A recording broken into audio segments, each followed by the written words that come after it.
I hope my computer do not embarrass me today.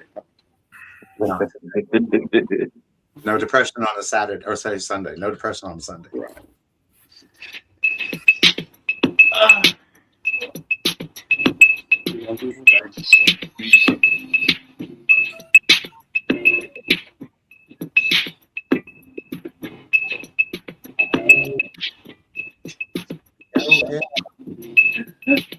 Take it back. Oh, here we go again. Right. Hello, everybody. Welcome to the Mail Review. I'm your host, moderator, Aaron, and I'll let the panel introduce themselves here today. Well, hello, I'm Jake Kelly. I am from Inspiring Others to Succeed, and welcome. Today's July 12th. Nice. What's up, everybody? It's Bijan the Dime reporting live, and I'm from Charlotte, North Carolina. And I'm an Aquarius who loves long walks on the beach. I'm just kidding. What's up, y'all? All right. Hello. Good evening, good afternoon, good morning, wherever you are. My name is Reggie the God. I'm from Detroit, Michigan. Okay. Come on, Squaw. All right. So, on this screen here, I want to let the audience know that the Mail Review finally got its Instagram up. My God, I know y'all been asking, like, where's the Instagram page at? I know we've been moving how we've been moving. But if y'all want to follow us on Instagram, make sure you look at this picture right here on the screen here. Just type in the Mail Review. There's only one. I know there might be several other pages with the same name, but this is the one of one and the only one. So make sure y'all click on and read this picture on the screen well, and make sure you follow for more updates. Also, if you enjoy to be a guest panelist on this rotating panel of roster of people, inbox me, and then we could go from there. Okay, thank you. Make sure y'all like, subscribe, and share this live. And make sure you follow all these gentlemen platforms in the headlines below. And with that being said, we're going to get into our first clip. So I hope everybody's engaged and ready to speak.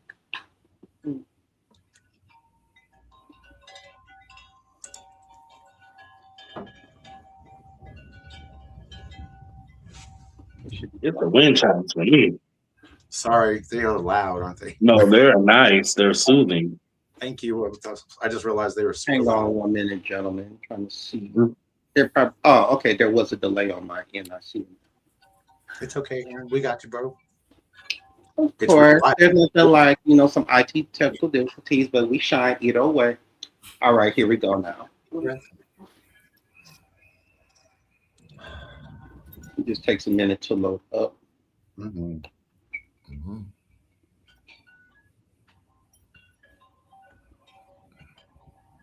She should be playing right now. It's a nice background, Aaron. Did you do that? Yeah, something like that. Mm-hmm.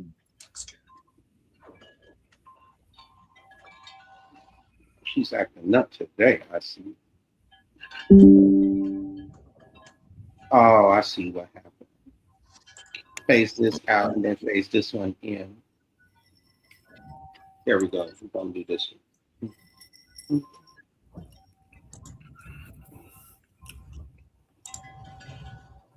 Way you could have moved, you chose to move like that. And that's the part that motherfuckers don't understand. Because I wouldn't have did you like that. And it's even more insulting when they be like, it wasn't even that deep. Whole time it be the motherfucking respect and loyalty behind it. Small actions reveal big character flaws every single time. You did some fuck shit, and the message is loud and clear. But what you not gonna do is tell me how to feel. The smallest choices could tell you the most about a person. When someone had 100 ways to handle a situation, and they chose the one that lacked respect and consideration, that told me everything I need to know. And I'm not reacting to the action. I'm reacting to the character behind it. You know how many people I lost a lot of respect for that exact reason? Because they found nothing wrong with how they were moving. And it's cool. But you just have to learn where to place these people in your life accordingly. You can learn a lot about a person by watching what they do when they think it don't matter. You can move however you want to move. It's alright. Just move far the fuck away from me. So I guess my question is to y'all, how big is principle to y'all when it comes to how people handle situations? Mm. Very big for me. Very big for me. I just got rid of a quote unquote best friend that I have been friends with for almost about a good 10 years because of my birthday trip to Puerto Vallarta recently this year. And long story short was that I ended up having to go to the hospital to get stitches in my toe because I had an accident at the pool. And he I went to the hospital by myself in a foreign country for the first time ever being in that foreign country. And his response was, well, if you're not able to go to a hospital by yourself, you don't need to travel. Oh, I've had some of that. I get you. Yeah. I'm going to throw my 150% on principle. 150%. If your principles don't align with me right now, then you don't need to be in my life because I am trying to do something special and I need my vibration to be the highest possible. I need to manifest money. And if you're not down with that, then you got to go. I've unfortunately either I've kicked them out or they kicked themselves out. Several people in my life that I never thought would be gone, but they're gone. Yeah. I agree with that. Principle is definitely something that's big for me, and it's also something that I'm learning how to respect other people's principle because it's very easy to have your principle and like your boundaries set up for things because you believe them to be very important to you. But then when you start looking at other people's principles, and that's kind of like where the issue for me comes in because something that I may see small somebody else may see it as being like big, you know what I'm saying? So just learning how to maneuver in that, like that is one of the things. I don't know if everyone tuned in last week, but like I said, I'm working on myself, and the biggest thing that I'm trying to work on is how to reciprocate what I put out there. So she was she was dead on, like as far as like how she said, how she broke it down and what she was saying, because there have been times where even like dealing with exes where there was something that was really big to me and I'm like crying, like my heart is pouring out and you're just like, oh, okay. And I'm like, the fuck? Exactly. So yeah, very big. You got to check on it, Jay. Huh? You got anything to add to it? I'm just going to agree 110%. I'm going through the same thing. I'm not going to get too much into it. Okay. For me, most people know that I have a very open heart and I come usually in situations with an open mind. But I'm big on principle. Like to me, if there are many different ways to handle a situation and you choose to kind of move in the most foulest way, like you did something to me that I wouldn't like done to you kind of sense, it makes me kind of side-eye a person. And sometimes I also realize that not everybody has the same heart as you. That's right. Every single time. Exactly. And I think for me that's the biggest thing, like in learning other people, because a lot of people that I hang around, they have really, really, really tough exteriors. Really tough exteriors. And that's why I said, like, what may be small to you and dealing with somebody that you know is real strong and really tough on the outside, you don't know that in the inside they're very fragile. You get what I'm saying? Whereas me, I wear my heart on my sleeve. I'm very emotional. It is what it is. Surprisingly, as an Aquarius, like I'm a very emotional person. But you know what I'm saying? So I expect for everyone to know, like, okay, well, if Bijan is this, then what he's saying here or what he does here is very important to him. And not everybody gets that. But it's the same with me as well. Yeah, because I feel the same way because I give so much of myself to people and then I had to scale back and realize I have to cut people out because I'm not getting this back.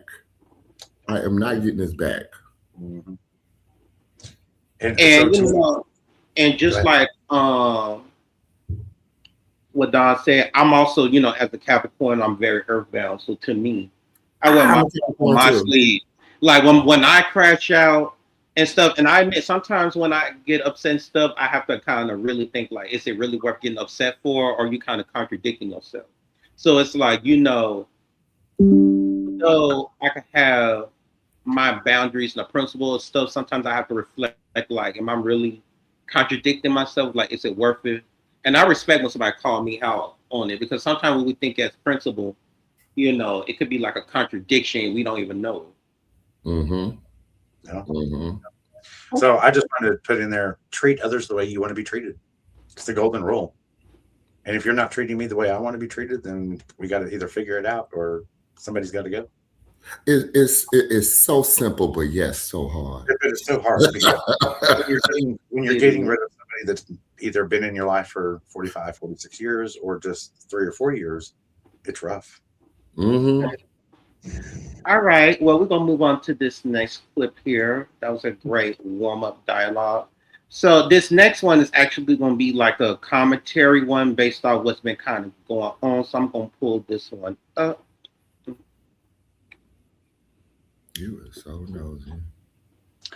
And the whole scenario is you would expect the girl who says, I'm not the average girl from the video, to have a problem with a girl singing where all my scamming ass niggas at. Those girls wouldn't hang together in high school. India.Arie is reading her African books on Proverbs and Young Miami is trying to go outside. It's just two different characters. I hate that India.Arie did that because we need to be together more than we ever have now. But I understand why she did it because it's not enough of us. So India.Arie probably feels isolated, siloed, because she's sitting at the house like, this is some bullshit. India, I want to tell you, as a fan of the record, it is some bullshit. Like, I make records. You know what that is when you got, with my boosting bitches, like, with my scamming niggas, like, that's bullshit. But that is still a part of our culture. We go to school with boosting bitches, and we go to school with scamming niggas, the same way we go to school with people that do African proverbs, right? We're all together. And I just think that India is more mad at the culture, and I feel like she took it out on Young Miami. Y'all forget, this girl is a girl from Miami, the bottom. Yep. All they trying to figure out is how to get up. And when you pretty like she is, that's your way out. And she honored it and used it. I don't think there's nothing wrong with that. India.Arie, that's not what she led with. She led with her talent. That's why she sung about the pretty girls. That was a time where all the video girls was blowing up and you just shot at them too. So you doing the same thing. You're being controversial for the sake of winning. So it's no difference between India.Arie and Miami, except for India.Arie feels like she been here first. She can say something. I think India.Arie has a point, but I just think that she shouldn't have voiced it. You like this content? Become a YouTube member or a Patreon member. So what y'all thoughts? I know everybody been going back and forth on the situation, really. I think the overall principle is most people feel like we need diverse music. You know what I'm saying? Like everything now is more like kind of rough and gutter. And from India.Arie standpoint, I also understand that in the time when she was in her prime singing her songs, she was that woman, that one of the girls who was bringing some diversity on the radio station. Because even growing up, I heard a lot of diverse music, which gave balance. Now everything's kind of more like in the gutter. You got to spin the bag, swipe that car, boost, steal. Like, it's not really too much positive representation, So I think that's just the overall principle of what the whole situation is, really. I definitely agree with you on that part, Aaron. Like, growing up in the 90s, I'm 41. So growing up in the 90s, we definitely had a lot of eclectic music out there. There wasn't just one set principle of music that we were listening to. We listened to Tribe Called Quest. We listened to Lil Kim. We listened to Jay-Z. We listened to motherfucking PM Don. You know what I'm saying? Like, there were so many different, and I can go on and on and on and on. There were so many different things in the melting pot of music that we listen to. And now it seems like music has just been so mainstream for just gutter. Like, I'm sleeping with my homeboy girl. He don't know it. Oh, she's a bop. Oh, she did coke off my dick. Like, it's just a whole bunch of shit out here that, as a music artist myself, it's kind of hard to kind of jump in there. It's almost like you're playing double dutch because I can rap. I know how to write rap. But like when I look at like the type of music that I want to put out there, it's kind of hard to get into the mix because it's like, well, shit, is it going to be accepted if I'm not talking about my ass and sucking and fucking the nigga? Like, you know what I'm saying? Like, even as a gay artist, like, some of them really do cross the line and that be that main thing, popping pussy. And like, and it's like, I want to go back to the old school days when we talked about like certain things of now. Like, everybody comes out making music and they already rich. They already got it.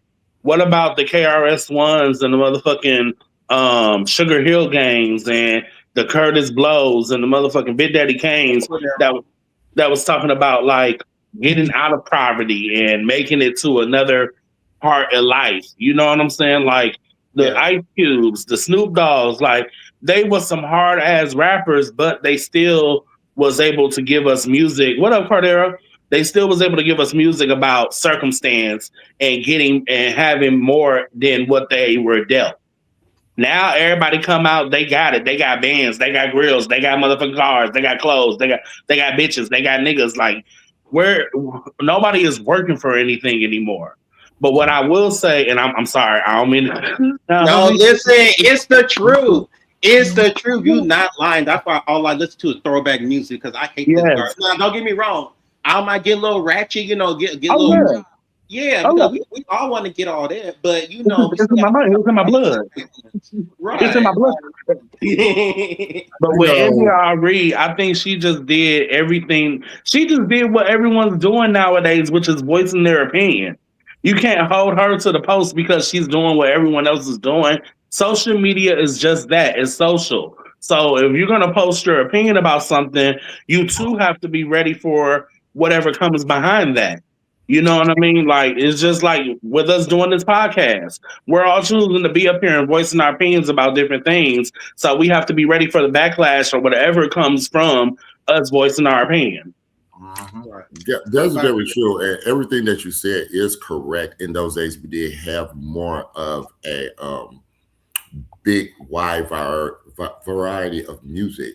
However, the message that India Ari is giving out and saying is that we have failed each other as Black people because of it was okay to have a little bit of the Luke and the Little Kim, but we had the other music to balance it out. Nowadays, we don't have positive music anymore. And that's because of the mainstream. One, we live in a society where people have ADHD, okay? They got this much to think of. This is how come when you try to post a video longer than 3 minutes on Instagram, it lets you know you're not going to get that many followers on there because it's too long. It's like, can't nobody think for 3 minutes? I can't hold nobody attention for 3 minutes. No, you got 2.3 seconds to hold somebody attention. And majority, and sad to say, ignorance, sex, killing, stupid, ignorant stuff is what sells and holds people attention, and that gets people attention faster. You post something positive, no likes, no nothing. You post somebody getting shot, somebody naked, you know, you got all of these likes, all these likes. Especially the naked. But nowadays it's just where we are in this society because we have microwave music for microwave children because their mothers didn't cook. You know what I'm saying? They only microwave because they was getting ready to go out on Saturdays. And their daddies wasn't there because they were selling drugs and trying to go hang out with the homeboys or, you know, sneak out and go down on their homeboys. So, I mean, you know, but like I said, we do need, you know what I'm saying, those, you know, music like that every now and then just to have fun. But the thing about it is you also have to pay attention to the message that you're giving because the simplest message is what's going to last the longest. And that's a very simple song. Yeah. Right. I mean, people. When I first heard the song, and let me just give this as a disclaimer to the audience. I am probably I'm always the youngest one on the panel. You know what I'm saying? I'm 30 years old. However, being around older people and just having older brothers and sisters, growing up with music like, you know, NDRE and everyone else, it did give a diversity of music. That's why I have a good range of music, you know, versus some people on my peers. Like, listen, I don't mind having a few songs, you know, with some, you know, scamming. Like, everybody want to feel like they getting money spent on all that. I'm cool for that, but I love stuff of substance. I love artists that could actually paint a picture with their words. Mm-hmm. Because instead of talking about pop that cat, sling that dig, and ever get put through the mattress, I actually love the art of like, hey, where's the subduction at? Where's the love making at? Like, where's the warm up kind of foreplay? The winning. Yes, because people don't do no more. People don't woo no more. People No, they want to get to the don't point. woo. There are no more Southern gentlemen. Okay, Right. don't not woo no more. They don't know how to do that. Let's They woo. don't. Woo, They don't know woo. how to do that. All right. So I'm gonna put my 2 cents in real quick if you don't mind. Yeah. All right. So there's a group that I'm involved in that if y'all need engagement on your stuff, y'all join this group. My people will be on your stuff like wildfire. We love, we comment, we we share, we love each other. So if you're part of my community, you're in. You don't have to be involved in my business. We just love you. So that being said, I grew up in a diverse high school. So I had everybody around me. That's why I am who I am. I don't see skin color. I don't see that. I see people, human beings. So I posted on the comments, Aaron, you saw there's a song. Yeah. And from a brother he's doing money manifestation. I posted one, but there's another one that I would like to just play a snippet of. But his name is Mellow Will, and this is Let the Abundance Fall. And in it, he says, Lil Mama, there's multiple streams of income coming in. He's talking to his daughter, and he's just like Lil Mama. So if y'all can hear this, let me know. If not, so Jay, I just want to let you know, like, we can't really play like songs yes. because of the copyright, and we could only do instrumental.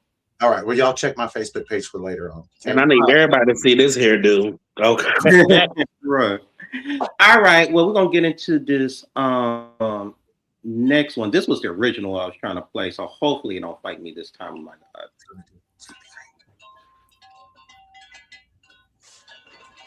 Talk about, but you can be right about what she said, about what he did, right about how they treated you, right about the disrespect, the betrayal. Girl, you were right.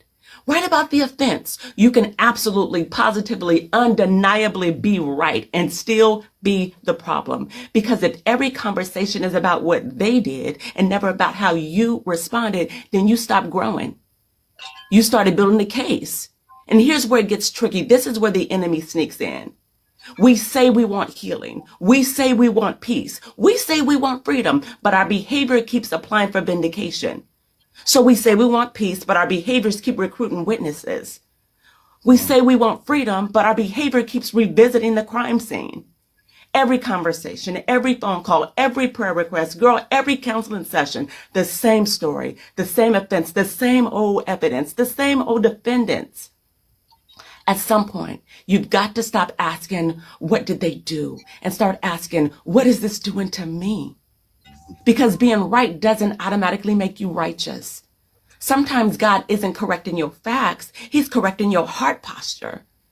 And if we're going to grow in God, we've got to be willing to let him do both. Sis, it's time that we treat ourselves better. Sis, you can be right and That's a mouthful right there. Yeah, I had to rewatch that like probably 5 times because I know in my struggle of self, that is something that I do struggle with. Because even though I am a big guy, sometimes I feel real small. And sometimes I feel like people will try to make you feel small. So sometimes I feel that I have to get that vindication, or I have to get that justification, because if not, a person will never really truly understand my point of view and where I'm coming from. You know, I see it being the issue though, because if every time you turn around, it's kind of like the opposite, like where they say, like, if everybody is able to say the same thing about you, Then there must be truth. it must be true. So it's like, well, if every time you turn around, it's always them versus you, something's got to be off with that. You know what I mean? You definitely played a part in that. So that's why I've gotten to the point where before I can even tell what a person has done, let me state where my accountability comes in. Let me state where my part in that whole situation was. Now we can talk about why my part was that, because of lack on your side or lack of their side. You know what I'm saying? But yeah, I had to watch that like 4 or 5 times because that's definitely something I struggle with. Mm-hmm. I was once there before, and I had to tell myself, I said, you know what, Red, you feel too much. I had to tell myself, get out your feelings. There ain't no money in there. You know what I'm saying? And it was like, okay, I had to do an inner look, some self-work, you know what I'm saying, a little therapy and everything, you know, to go ahead and start putting forth, you know, the steps to go ahead and change that about me. And I'm happy that I did. Because before, you know, it was always, now I go here first before I go here. Because I want to check myself so I can take accountability. Then I'm ready for the discussion. Right. What about you, Jay? What you have to That was just amazing. That was an amazing video. So that was actually my first time getting to see that. And just wow. I'm just going to agree with everybody right now. Yeah. As for me, when I got this clip and reviewed it myself, really, I feel like it speaks more to me because, like I said earlier, sometimes I could be a contradiction and just transparency. I could be a contradiction sometimes. And just like what Don say, if everybody say the same thing, that might be so true. So to me, I'm the type of person where, because I feel deeply, even if it's principle or not, and sometimes I could be a little delusional. Like I said, I take all the accountability, right?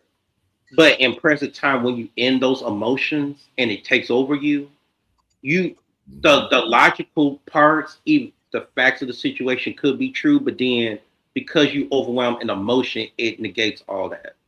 And when it negates all that, sometimes you make yourself, in the end, kind of look like a fool or asshole, and then you start owing apologies that could have been avoided. So I think self-regulation when it comes to emotions are key. You know what I'm saying? But you know, even sometimes when I'm right, I have to also look at a situation and realize, did I really handle it in the way it should have been handled at the end of the day? Mm-hmm. Yeah, because some of those things, like I know for me especially, which I'm very, very much so into my zodiac, and I know that sometimes we will take a lot where things could have been avoided from Jump Street if you just let a person know, like, hey, I didn't like that, I didn't receive that. Or could you not speak to me like that? You know what I'm saying? Like we will take a lot of stuff, and then when it becomes too much, then we explode. And like you said, now we owe people apologies for something that they probably could have seen our point of view had we had handled it better in the beginning instead of just letting it fester. Mm-hmm. Right. So I understand now and say, if as far as like as you're building your friendships and building your relationships with people, you got to start on that strong foundation. If you don't start on that strong foundation of complete trust and honesty, then where are you going to go? Because you're going to build up, but your foundation is unsteady. So your whole building is going to fall. So you might build this 2 or 3 year relationship up, but if it's not built on complete trust and understanding, your foundation's shaky, bam, it's going to fall. So you're right. Build those boundaries and build those relationships with complete honesty and communication from the very beginning. And maybe, just maybe, those are going to be lifelong relationships. Lifelong. Well, I want to highlight this comment here, and this one's for you. Where it says "Happy Birthday." Thank you. I wish you were here. Okay, so we're gonna get into this next clip here, and this one should be very interesting.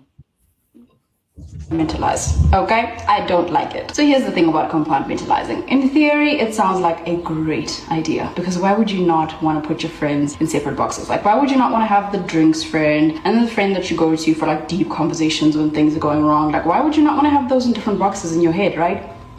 No, because do your friends know that you have compartmentalized them the way that you have? Someone that I was getting to know as a friend calls me up, they want to hang out. I go to meet them, we have a chat. So they say to me, thank you so much for showing up for me. You are the friend that I call when I need to talk. And I'm like, Oh, so I'm the friend that you call when you need to talk, madam. Obviously I didn't say this out loud, but I was like, okay, Noted. Got it. I do tend to be a really good listener. I do tend to be a very deep thinker. So I do tend to get compartmentalized as the friend that you trauma dump on. And I'm just like, sometimes I like to have a good time too. If I have to compartmentalize you, we are not friends. We are acquaintances. I don't know why we're so afraid of the word acquaintances. We are not friends. We are acquainted. We're acquainted on social media. We kiki, we laugh in each other's DMs. I don't think compartmentalizing is the cute thing that people think it is when you start to think about how other people have compartmentalized you. And do you know when you usually find out how someone has compartmentalized you? At the wedding. When I was getting married, right, there were certain people that I had clearly compartmentalized as my people, right? Like, these are my ride or dies. And then at their wedding, I found out that I had been compartmentalized as the we cool with her, she-I person. So all in all, I just think this whole compartmentalizing thing is like people trying to rake up as many friends as possible. You really want to say you have 10 friends when actually you have 2 friends and 8 acquaintances, okay? The friends that I have, I call them when I need a coffee. I call them when I need to cry. I call them when I need to laugh. I call them when I need to trauma dump. All of the above. A true friend is going to be a true friend. It's going to be all of those things mixed together. It shouldn't be compartmentalized. It shouldn't be, this is my drinking friend, or this is my good friend, this is my talking friend. No, this is my friend. This is my friend. And they are all of that wrapped up in one. I feel it. I feel it. I feel it. I feel it. I have. Yeah. But Go like, ahead.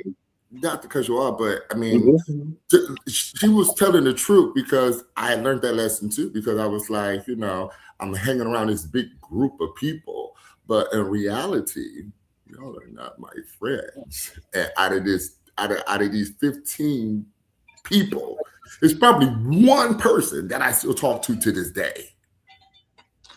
And that one person was probably built on a really good foundation, weren't they? I met them. I met him right along with everybody else, because this was originally his group of people and everything else. Okay, so there you go. Cool. Okay, I get it. I see you. Good. Yeah. So Good. It's true. Good.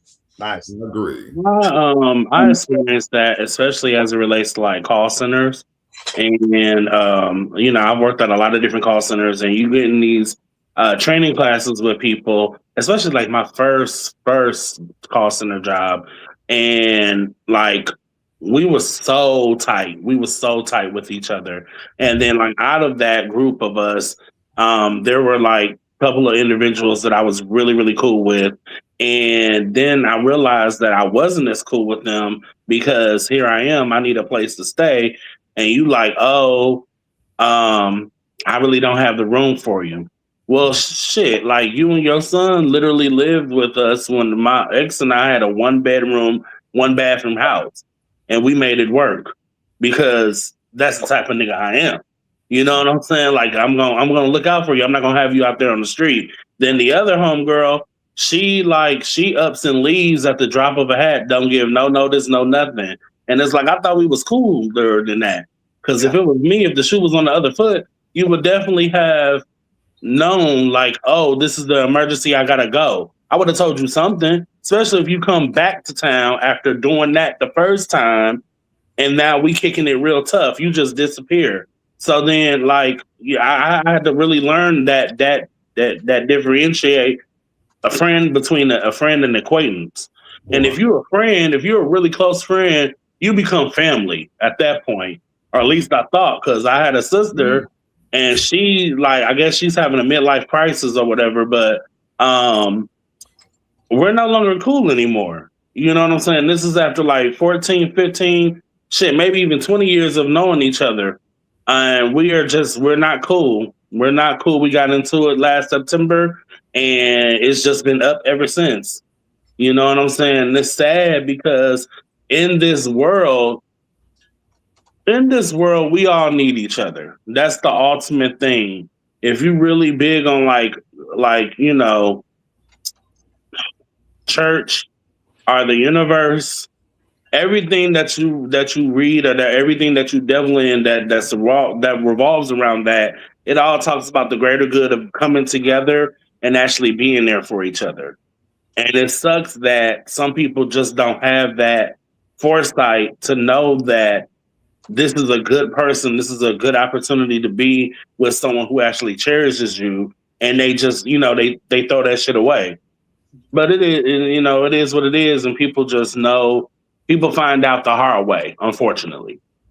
As for me, just like I said in many episodes on this channel, I at the big age of 30, some people say once you turn 30, your mentality changed for a bit, right? So me graduating from my late 20s into my 30s, right? I realized that in this life, only have really two actual friends. You know what I'm saying? One, well, yeah, two actually good friends. I'm not even gonna count a person who I'm mentoring because that's a whole different dynamic. But I only have two really good friends. The one that I've been friends with for 15 years, and he been knowing me since a freshman in high school, and we the thick of thieves. And then the other person, Cordero, that's been in the comment section supporting the CEO who created this show and gave me a platform to elevate. So to me, those two people are the ones that I always run to when shit hit the fan or I need advice because I was one of those ones that used to throw that word friend around loosely a lot. And also looking at the big scope and pictures of stuff, it's like you can't really be a friend based off of just superficial stuff like, okay, yeah, we bounce and go to the club together, or, we probably know such and such, like we have common acolytes and mutual people we know. But to me, that doesn't classify a friend. A friend to me is someone who you've been through trials and tribulations with. Sometimes they put up with your stubbornness, but they also hold you accountable as well. Mm. So I realized like yeah, it's if I have to put a number on the crew of people I hang out with, it's a rotation of maybe 16 people. But out of those 16 people, realistically, there's only two people who I could really count on when shit hits the fan. Well, you definitely got more than me. Listen, I came to a realization that I had to what's it, promote people and move them in certain boxes that they belong in and elevate people that actually deserve it. So right. It took so much headache and pain to do it, but it had to be done because at the end of the day, when you miscategorize people and throw them in places where they don't belong, you're gonna always bump into that disappointment every single time. You know what? After 50 years on this earth, 50 years, I learned this hard lesson in my 40s, in my mid 40s. Okay. And the thing about it is I'm a Capricorn, but I'm a Capricorn with a Aries rising and Cancer moon, or however that go. So I'm always forgiving for people and I let them like, yeah. That was always been my problem. But now I have learned how to detach myself from, okay, yeah, we might have history, but you don't belong in my future. You know? Yeah. You know what I'm saying? We had all of these experiences, yes. We had some good times, yeah. But if I really take the time to look back over my life with you and the things I experienced, I was a better friend to you than you have ever been to me. Exactly. Mm-hmm. And I don't always get that back. No. And the one thing in life that costs the most that you can never get back is time. Right. And you know what? Sometimes when I even piggybacking off what you said on Reggie, it's like when I look back at it, yeah, it's fun time and memories. We did our dues and X, Y, and Z, but to me, it's like one, just like going back to what we said earlier, principle, and two, it's like especially with us Capricorn, sometimes we give people many chances, but then it's like, damn, we gave more than we should have given. Right. Mm-hmm. Mm-hmm. Mm-hmm. All right, then we're gonna move on to this next clip here.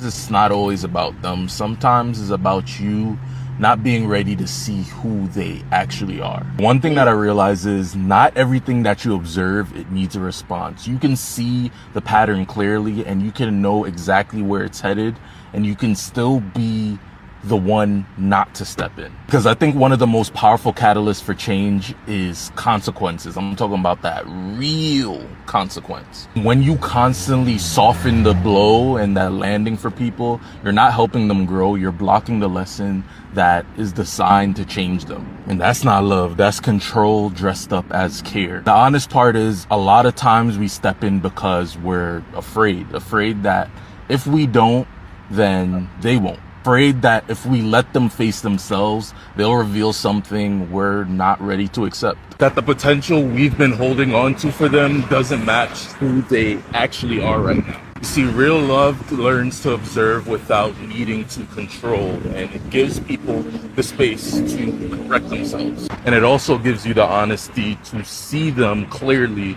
when they don't. All right.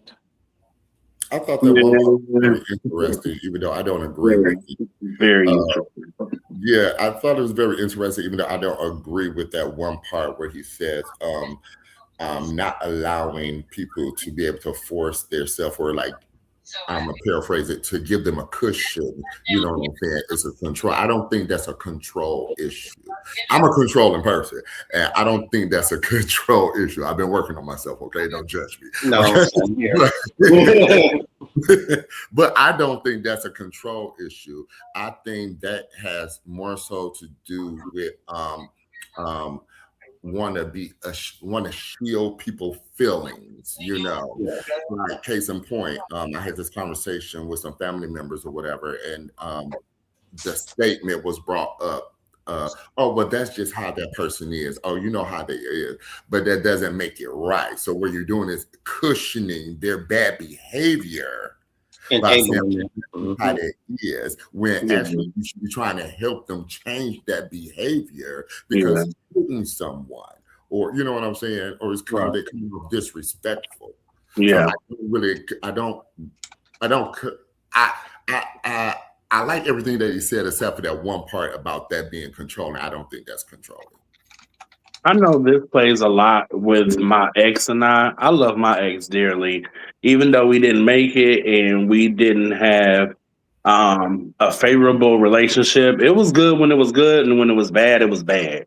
And I think because of the fact that he was my first, and we were together 9 years, we had the dog, we had the houses, like, he plays a special role in my life. And sometimes, you know, just hearing his story about his upbringing and whatnot, sometimes it's real easy for me to step in and help him with different things. But then it becomes a controlling thing because I want it done right, which I have to use the quotes because it's my right for me and how I would do it. You know what I mean? Versus just stepping back and just letting him find his way. You know what I mean? But it's hard to do that because, we don't want our loved ones to fail. We don't want them to be out or be like in more dire straits than what they are now. You know what I'm saying? So it's kind of like a move over, let me do it. But then I have to realize too that if you keep doing that, then you're going to be enabling someone who's not going to be able to use their, you know what I'm saying? You're not going to be able to let them use their full potential to let them have their own comeback story because you're so busy trying to narrate the story and trying to control the story that they don't have the opportunity to do it for themselves. So that's like something even now today. We've been separated for 7 years. Even today, that's something that I still struggle with, just letting him have his own life and not so much as like enable him. Because I know that if I do, I'm gonna step in and I'm gonna control things. For me, speaking on this clip, most people in my life, especially, you know, in circles and passing, they know I have a very nurturing and mother personality. You know what I'm saying? So for me, you know, going back to what Reggie says, you know, I'm the type that try to, you know, maybe give a little soft cushion. You know, I don't like hurting feelings and whatever. You know, I'm not that.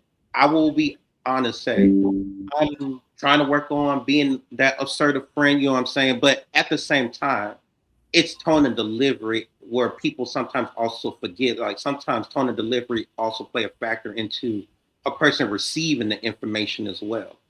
So even though I have my friends that are very assertive, direct, listen, I'm going to tell you what it is for your own good. Sometimes I admit that there should be some kind of balance in that. Because just like I could be, very motherly, very nurturing, I still have to have that balance of, hey, you still got to be a little kind of rough, but in a loving way, of course. So that way they could be receptive. And also to kind of step back. So like you said, Don, they have to learn the lesson and build that character and strength, because I'm the type that will always jump in to help, because it's like I live in a mindset of, damn, I tried to do for others that I wish somebody would have done for me when I was on that end. But at the same time, it's like sometimes being there in a situation isolated and there's no help, that's where your potential really kind of shine. So to me, even I straddle the fence on balancing that, when to step in, when to step back, when to let a person grow. Because sometimes when you've been through certain situations and experiences, and you could somewhat predict the trajectory in a sense, we might not know the total ending, you know what I'm saying? But if we somewhat see it, sometimes we want to manipulate it. But just like my good friend that been commenting in the section, I had to learn to step back and let people, one, be the adults that they are, and two, have some faith that they're gonna find their way. And be okay if they don't. That part too. That though. Mm-hmm. All right, so for me, you guys know I just got out of a 22.5 year long marriage, and right, I love him. I will always love him. It's always going to be Jake and Scott Kelly. It's always going to be Jake and Scott, but we have to be separate now. So we're doing the friendship thing. We talked every day, and then it got volatile, and it was just volatile every day. So we just had to stop talking. And so, I mean, it doesn't sound like much, but we went 6 days without talking. But for us, we had never gone 1 day without talking. So for 6 days, it was the longest 6 days. Longest. Finally, after 6 days, I called him and said, no, I can't do this anymore. I said, we got to be friends at least. We have 9 dogs together, dude. Come on. We have a family to take care of. So it's been rough to get those boundaries set just right where it's going to work for both of us. But, it's very emotional too. And, okay, I just want to say, all that's okay. But, I say all these experiences, what makes us stronger at the end of the day. And it goes back to the concept of what he said in the clip, is that even though we want to jump in, even though we want to be present, we have to be okay with stepping back and eventually be okay with people finding their way. Because even me, I'm a mentor figure. I have like a gay niece in the gay community, and he sometimes be bumping his head a lot. And people be like, Aaron, why you keep on enabling it? Why you keep on shielding him? Like, he got to learn, and he's younger than me. And after several situations, and somebody once called me out and opened my eyes, I had to tell him, like, look, friend, I love you, you like my family, but at the end of the day, I gotta hold you accountable, because these patterns keep on happening over and over and over and over, and people keep on coming back to me to a point. So it's like, now that one day I had to give him that tough love, and I don't know what happened after that, but he got his act together. Right. Together. And I had to sit back and let him grow. Jake, I want you to take a real deep breath. Just take a deep. My tough love message me right now. No, you're fine. You're just take a deep breath. Everybody on the panel, just take a deep breath with Jake. Yes, come on. Inhale. Exhale. Trust the journey. Yes. Let's do one more. Let's just do one. Let's just do one more. Let's do one more breath before you say that. Just one more. Oh, come on. Inhale. Exhale. I didn't mean for these talks to be that heavy, my gentlemen. They just got. This is a real panel, so real emotions are gonna. You know what I'm saying? Right. Yes. Now take your hands and go like this. Shake them off. Come on, shake them off. Shake them off. Shake them off. Shake them off. Shake them off. Shake them off. There you go. There we go. There we go. There we Wow, go. what a day. Happy birthday to me, right? All right. I'm gonna play this next one, and this should go into. I hope it's my favorite. I hope it's my favorite. I hope it's the one. Oh, come on, let's go. Now there are some clips that just kind of struggle with this computer, like I said. So I'm just gonna make this work because there's only 2 ones left. Okay. I'm gonna go with this one first, and then make that one. I guess. Don't get discussed enough in the LGBTQ community. These self-appointed gay mothers and gay fathers. See, I'm talking about the ones who appoint themselves as your parent after 2 conversations in a brunch. The ones that swear they want to take you under their wing. Newsflash, baby. Some of these birds can't even fly them damn selves. Those people deserve your respect. But everybody claiming to be a mentor ain't mentor. Some people out here recruiting. Some people out here controlling. Some people are out here lusting. And some of them too. Still messy. Still chasing validation. Still jumping from relationship to relationship. Still starting drama. Still can't manage money. Still can't communicate, acting out like a child. Still can't even lead them damn selves to the bathroom. So why would I let somebody lead me when they ain't even figure out where the fuck they going? Okay? See, leadership isn't about being older. Leadership is about results. Okay? If your life is constantly in shambles, why are you trying to be somebody's life coach? See, some of these so-called gay parents don't have parental intentions. Let's just be clear. Some of these gay parents do not have parental intentions. Let's just put it on the floor. Some of them are attracted to their younger gay son. Some of the people they're trying to mentor, they really trying to fuck on. And y'all know exactly what I'm talking about. They start off saying, oh, you're like a son to me. Then 6 months later, they're sending heart emojis talking about how handsome you are. Okay, getting jealous when you finally date somebody. See, when you single, it's cool. But soon as you finally meet somebody, they're getting jealous, acting possessive, wanting all your attention. See, that's not parenting. That's something else. And sometimes the biggest red flag is when somebody wanted you first. And after you rejected them, they suddenly want to become your mentor or your gay father, gay mother, brother, sister. Look, I experienced that myself. Somebody showed interest. I wasn't interested. I said no. Then all of a sudden, it became, I just want to be a father figure. Wait a minute. You wanted one thing yesterday. And now today you're trying to be my parent? See, that don't sit right with me. See, I'm a motherfucker that I grew up without a dad. So I be damn. See, that's why I don't play that shit. My standards are too high. My mom was a phenomenal mother and dad. So I ain't playing that shit. So shit like that already don't be sitting right with me. Another man, like, I'm sorry. I'm just too much of a man to be calling somebody else daddy. Bitch, I am daddy. So now sometimes when you meet people, you got to ask their motives. You got to question their motives. You got to look at their motives. Because that's why I tell people, pay attention to the timing. Pay attention to the energy. Pay attention to the tension, to the intentions. Because not everybody says they're helping you is actually here to help you. This is... You just said a whole mouthful, and there was no lies detected. That's None at all. None at all. No lies detected. I've seen that too many times. You know, I was a gay mother. When my ex and I was together and we was going to Big Boy Pride, there was one guy that took us as his parents. We was just minding our regular black ass business. And he was like, y'all are my mother and father. Unfortunately, he passed. And I know that, thank you. As far as being a gay parent, like, I know that is something that I would take very seriously and very much so to heart, because his passing just really, really fucked me up mentally. It really fucked me up. The last moments that we had with him at Big Boy Pride, you can tell that there was a change in him. There was a change in his appearance and everything. And a lot of the girls was sitting up there like talking shit. You know how it is in the community. Yeah, the shade and all that. Yeah, you can't lose too much weight because you either on coke, you got the package, or something else. You know what I'm saying? So I never knew what it was. I think it was something dealing with like a stomach cancer that he was going through. Because, you know, we as men, we don't tell people exactly what's going on with us until we write an obituary.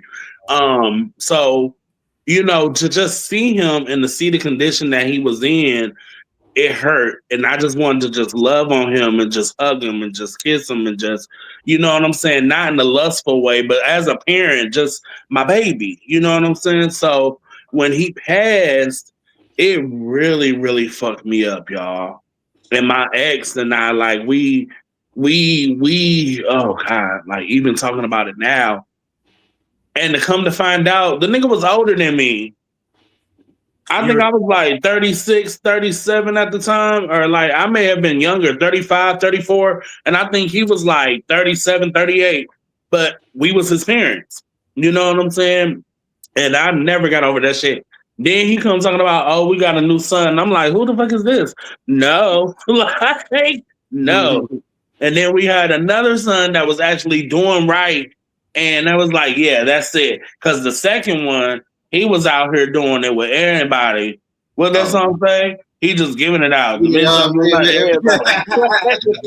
Right. And I'm like, that is not our son at all. He is not a reflection of you and I at all. And the third one was, you know what I'm saying? But that first one, I like, for me, because I never had a mother or father, a gay mother or father coming out into the community, that's always been something I wanted to attribute back to the community.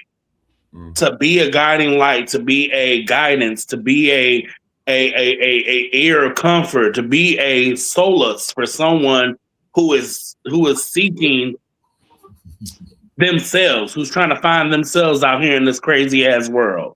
You know what I'm saying? But the opportunity never presented itself. And then you have a lot of people that when you do try to gay parent them, they're above that. They don't have any room for that. So it's like, you just stay to yourself. At least I do. I just stay to myself. I became a gay parent. I don't have a lot of kids. I have a handful because I never really wanted to be one.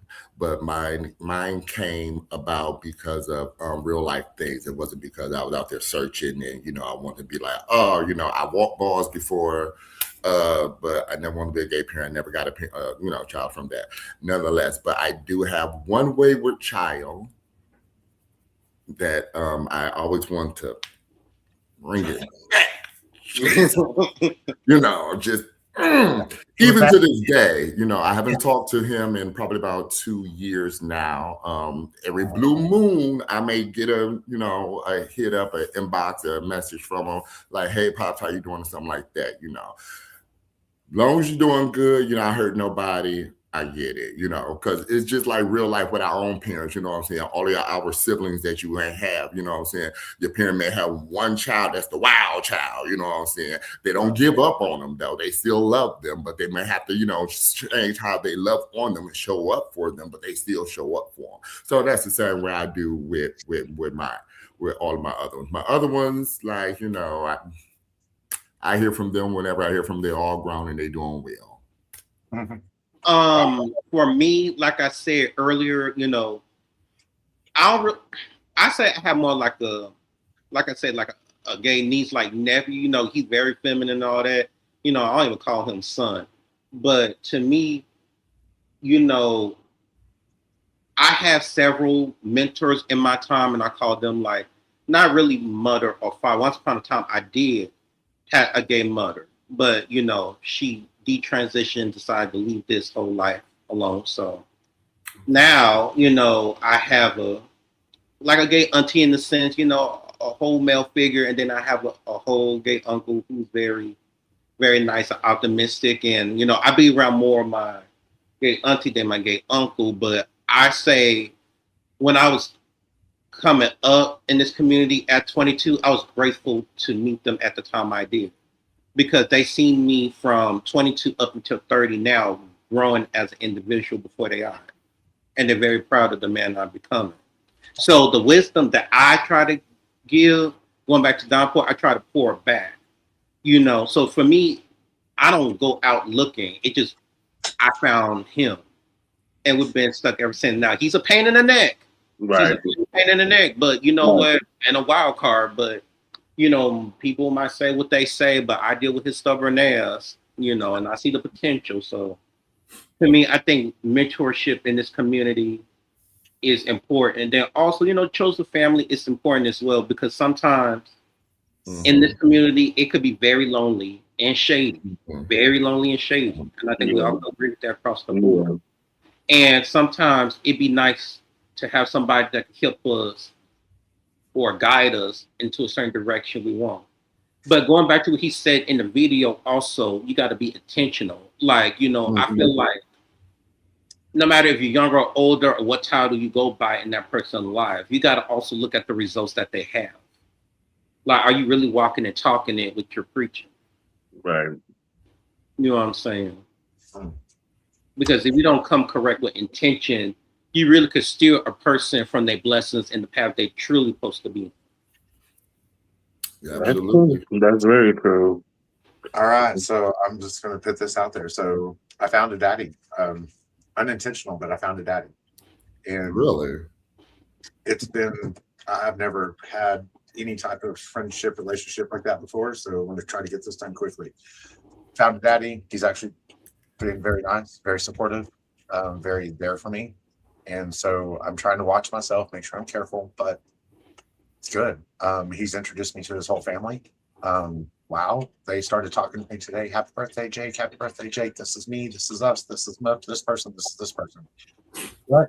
Now all of a sudden they're like, hey, what's up? This is your family. This is who we all are. This is how you call us. This is our phone numbers. And so for once on my birthday, I felt like I had a family taking care of me. So for those daddies and mommies and uncles, y'all keep loving on your people. Okay, keep loving on them, please. Yeah. Oh, you are a Cancer. Oh, Yeah. It's fine. That is so sweet. Cancer. Happy birthday, Cancer. And you know what? Going back to your point, Jay, that's why to me, I don't see myself really having biological children. So to me, I feel like, at least that's what me and my fiance agree on. Is, so to me, like even my fiance, he has a gay child, and I met him, and he's like maybe 2 years younger than me, and he's a very excellent young man that he is. So to me, I feel like mentorship and choose a family done right and correctly, because not the other bullshit. I can't do all that fucking on this sex. No, that's too much. Hang on. Oh, never mind, Jay got it. But it's important. Make sure it's done. Make sure you're intentional and make sure things are done in a way so people could graduate and elevate. I'm just on the podcast now. All right, then. So I thought we was gonna do my video. Oh, you put one in there. I was like, listen, yes. I'm gonna try to get that one in next. Well, there's one more video, but I don't know which one you was talking about. Like, only got this one more because my computer wanted to act silly when we started the shit. It only let me do certain things. So. Okay, let's see what it is. Yeah, I know. I want to talk to you about relationships. See, because I think we've created this culture where everybody is replaceable, right? Forget them. There's billions of people on this planet. You can always find somebody else, right? But let me ask you a question. What if that's not true? What if the problem isn't that there aren't enough people? What if the problem is that you've lost the ability to recognize a gift when it's standing right in front of you? See, I believe, brother, social media has convinced us that compatibility is everywhere. That if somebody makes one mistake, they chew their food wrong, you don't like the way her wig is, whatever the case may be, it's like, hey, man, scroll and find another one like you on Amazon. But let me keep it a bean with you, bro. Life don't work like that. Yeah, everybody can be replaced by another person. But that other person doesn't always replace the value that the other one had.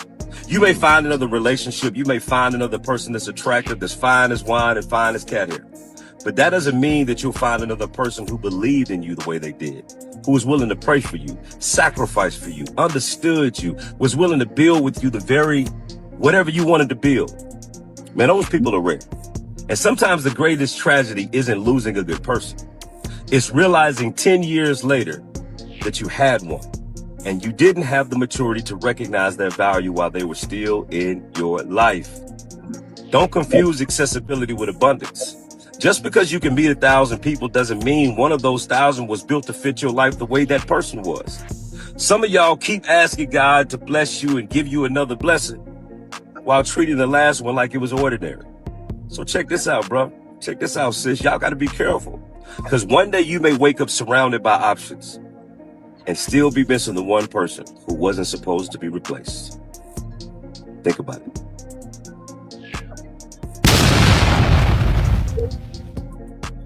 Nice little boom at the end. Yeah. That's real talk. I feel like that is real talk.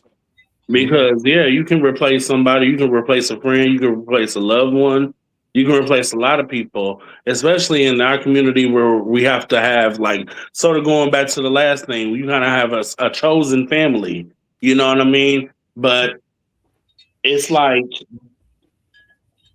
to replace somebody, don't replace them out of spite or out of malice. You have to honestly replace.